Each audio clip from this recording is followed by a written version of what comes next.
Hello friends, नमस्कार friends. आज हम हल करने वाले हैं पाठ 16 बूढ़ी पृथ्वी का दुख। इससे पहले फ्रेंड्स हमने पाठ 15 तक इन सभी प्रश्नों को हल करवा दिए हैं। तो फ्रेंड्स वीडियो नहीं देखे हैं तो एक बार जाके जरूर से देख लें। हमने इसका प्लेलिस्ट बना दिया है, उसमें सभी वीडियोज आपको चैप्टर वाइज मिल जाएगी। तो चलिए फ्रेंड्स, बूढ़ी पृथ्वी का दुख हम तो उम्मीद करते हैं कि आप पढ़ कर आए होंगे, लेकिन ये चैप्टर थोड़ा सा छोटा है तो चलिए हम इसको पढ़ कर बताते हैं। इसमें बोला गया है ना, क्या तुमने कभी सुना है सपनों में चमकती कुल्हाड़ियों को भय से पेड़ों को चित्कार, कुल्हाड़ियों के बार सहते किसी पेड़ की हिलती टहनियां में दिखाई पड़े है तुम्हें, बचाव के लिए पुकारते हजारों हजार हाथ, क्या होती है तुम्हारे भीतर धमस, कटकर गिरता है जब कोई पेड़ धरती पर। सुना है कभी रात के सन्नाटे में अंधेरे से मुंह ढाप किस कदर रोती है नदियां, इस घाट अपने कपड़े और मवेशियां धोते, सोचा है कभी कि उस घाट पी रहा होगा कोई प्यासा पानी, या स्त्री चढ़ा रही होगी किसी देवता को अर्घ, कभी महसूस किया कि किस कदर दहलता है मौन समाधि लिए बैठा पहाड़ का सीना, विस्फोट से टूटकर जब छिटकता दूर तक कोई पत्थर, सुनाई पड़ी है कभी भरी दोपहरिया में हथौड़े की चोट से टूटकर बिखरते पत्थरों की चीख। आगे यहाँ पर और है भी, चलिए उसको भी पढ़ेंगे। ये देखेंगे आगे है, खून की उल्टियां करते देखा है कभी हवा को अपने घर के पिछवाड़े, थोड़ा सा वक्त चुराकर बतियाता है कभी कभी शिकायत न करने वाली गुमसुम बूढ़ी पृथ्वी से उसका दुख, अगर नहीं तो क्षमा करना मुझे तुम्हारे आदमी होने पर संदेह है। ये फ्रेंड्स कौन लिखे हैं? निर्मला यहाँ पर पुतुल, ठीक है ना, निर्मला पुतुल। अब नीचे यहाँ पर शब्दार्थ दिए गए हैं कि महसूस का मतलब क्या होता है, चिल्लाहट बार, धमस का मतलब, समाधि का मतलब क्या होता है, ठीक है ना। चलिए अब आते हैं प्रश्न अभ्यास पर। प्रश्न अभ्यास के पाठ से में पहला यहाँ पर बोला गया है कि निम्नलिखित पंक्तियों के अर्थ स्पष्ट कीजिए। क में, इस घाट अपने कपड़े और मवेशियां धोते, सोचा है कभी कि उस घाट पी रहा होगा कोई प्यासा पानी, या कोई स्त्री चढ़ा रही होगी किसी देवता को अर्घ, इसका अर्थ क्या है? चलिए स्पष्ट करते हैं पहला नंबर का आंसर। तो देखेंगे फ्रेंड्स, हमने यहाँ पर पाठ 16 बूढ़ी पृथ्वी का दुख का पहला का क नंबर का आंसर लिख लिया है, ठीक ना।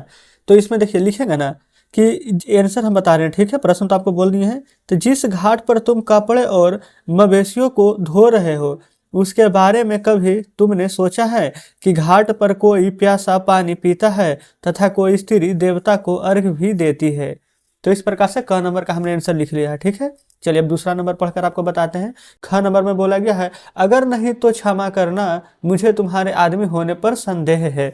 तो इसका में क्या लिखेंगे? ख नंबर का आंसर में जो यहाँ पर देखेंगे तो इसमें लिखेगा ना, अगर तुम पर्यावरण में उत्पन्न दोषों के प्रति संवेदनशील नहीं हो और पृथ्वी को नुकसान पहुंचाए चले जा रहे हो तो कब इतनी कहती है कि क्षमा करना मुझे तो तुम्हारे आदमी होने पर भी संदेह है, ठीक है। तो इस प्रकार से ख नंबर का आंसर हो गया है। और दूसरा नंबर में बोला गया है, नदियों को रोने से क्या तात्पर्य है। तो नदियों को रोने से क्या तात्पर्य है, चलिए उसको जानते हैं।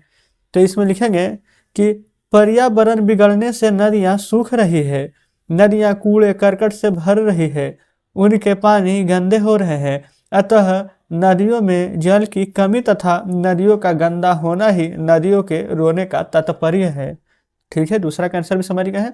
अगर आपको फ्रेंड्स यहाँ पर आंसर अगर नहीं याद हो पाता है ना, कितना बड़ा बड़ा है कैसे याद होगा, तो बस फ्रेंड जो हम आपको बोल रहे हैं 2 से 3 बार सुनिएगा, जरूर से याद हो जाएगा, ठीक है। अगर आपको यहाँ पर फेर बनाना है तो वीडियो को पॉज करके आंसर यहाँ से लिख लीजिएगा, ठीक है। अगर कुछ समझ में भी नहीं आएगा तो हम बोलते हैं तो वहाँ से मिला लीजिएगा। चलिए आगे बढ़ेंगे। देखेंगे फ्रेंड्स, अगला है यहाँ पर पाठ से आगे में 3 प्रश्न है। पहला, बूढ़ी को पृथ्वी क्यों कहा गया है। ये फ्रेंड्स बूढ़ी को पृथ्वी उल्टा ही बोल दिए, बल्कि पृथ्वी को बूढ़ी क्यों कहा गया है।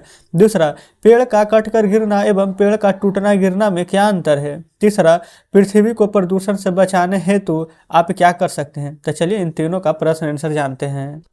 तो देखेंगे फ्रेंड्स, यहाँ पर हमने पहला का आंसर लिखा है। प्रश्न क्या था कि पृथ्वी को बूढ़ी क्यों कहा गया है। तो यहाँ पर लिखेंगे ना कि पर्यावरण में दिन प्रतिदिन प्रदूषण बढ़ रहे हैं, पर्यावरण में दिन प्रतिदिन प्रदूषण बढ़ रहे हैं जो पृथ्वी पर जीवन को बहुत ही क्षति पहुंचा चुकी है और पहुंचाई जा रही है, इसलिए छिन्न आयु पृथ्वी को बूढ़ी पृथ्वी कहा गया है। तो इस प्रकार से पहला का आंसर हुआ है। अब चलते हैं दूसरे नंबर पर। यह रहा फ्रेंड्स दूसरा का आंसर, लेकिन दूसरा का प्रश्न में बोला गया है ना कि पेड़ का कटकर गिरना एवं पेड़ का टूटकर गिरने में क्या अंतर है। तो देखिए दूसरा में सबसे पहले लिखेंगे ना कि जब किसी पेड़ को कुल्हाड़ी या आरी से काटा जाता है तो वह गिर जाता है, इसे कटकर गिरना कहते हैं।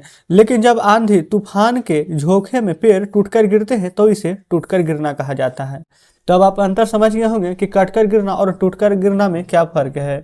तो इस प्रकार से दूसरा हल हो जाता है। तीसरा का प्रश्न बोला गया है कि पृथ्वी को प्रदूषण से बचाने हेतु आप क्या कर सकते हैं। तो पृथ्वी को प्रदूषण से बचाने के लिए हम क्या क्या कर सकते हैं, जो यहाँ पर सुनेंगे।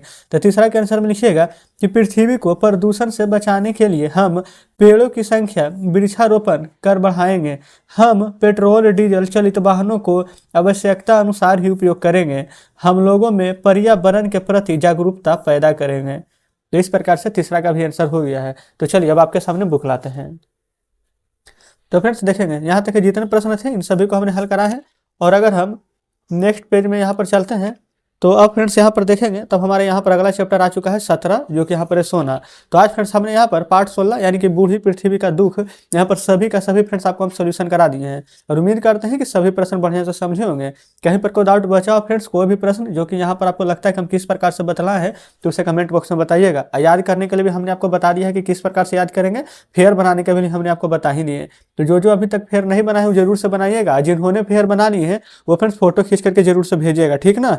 तो चलिए ठीक है फ्रेंड्स, आज का वीडियो हम यहीं तक रहने देते हैं। मिलते हैं फ्रेंड्स अब आपसे कल नेक्स्ट वीडियो में नेक्स्ट चैप्टर के साथ।